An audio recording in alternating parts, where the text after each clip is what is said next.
It's a job not many people even know about, leading to a shortage at hospitals all across the country, including here in West Michigan. Some hospitals are even scheduling fewer surgeries and in some cases closing operating rooms.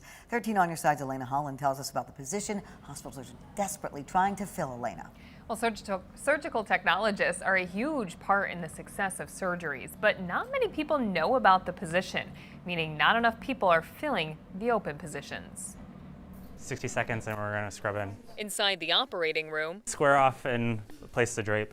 there are surgeons, nurses, anesthesiologists, We're getting all of our cords set up and everything. also surgical technologists. Extremely important. You can just literally pass it. You This don't is not a real surgery. It's a clinical lab at Baker College, have to- doing great. teaching students to become surgical technologists. So when you're reaching over the field, make sure you're protecting your arm Okay. so you don't have skin cells fall off. Right. It's a vital role in the OR. We are up at the field working alongside the surgeon. We are responsible for gathering all of the necessary instrumentation, equipment, supplies. Problem is, There's a huge shortage of surgical technologists, not just in Michigan, but across the country. that's the director of Baker College's Surgical Technology program. She says the lack of people in this career is an issue because it means shutting down ORs or decreasing the number of surgeries. Hospitals are kind of getting creative with the way that they fill these vacancies. She says some are creating on-the-job training programs. You know, like a funnel of warm bodies to kind of stand next to the surgeon and kind of hopefully know what they're doing, but not really. This has been a real problem. Blake Miller is an orthopedic trauma surgeon. For him, having a surgical technologist trained to know his surgeries makes a huge difference. We went from 6 or 7 orthopedic specific scrub techs to 3. He says that usually means a patient is under anesthesia longer and the surgery time increases. The longer a surgeon works, their quality is going to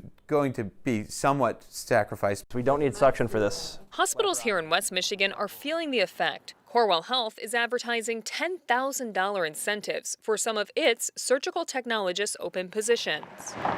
Trinity Health says they're working hard with local educational programs and hiring events to recruit and starting an apprenticeship through Michigan Works. There's just not enough awareness about this profession. Brandon Cagle is one of the students about to graduate and start in the field. Wow, you can actually be up at the field, quite literally shoulder to shoulder with a surgeon, and you can do this with an associate's degree. Not to say it's an easy job at all. The surgical technologists have to know a lot about multiple surgeries. Plus, there's a lot of continued on-the-job training. Side, tuck everything, make sure your hand's completely covered. These students at Baker will supply Michigan with the latest batch of surgical technologists, but more needs to be done to address the need. We need to get active within our communities, within our high schools, our tech centers, and really just kind of dispel the myths of the profession. And that's what happens when you have a good team.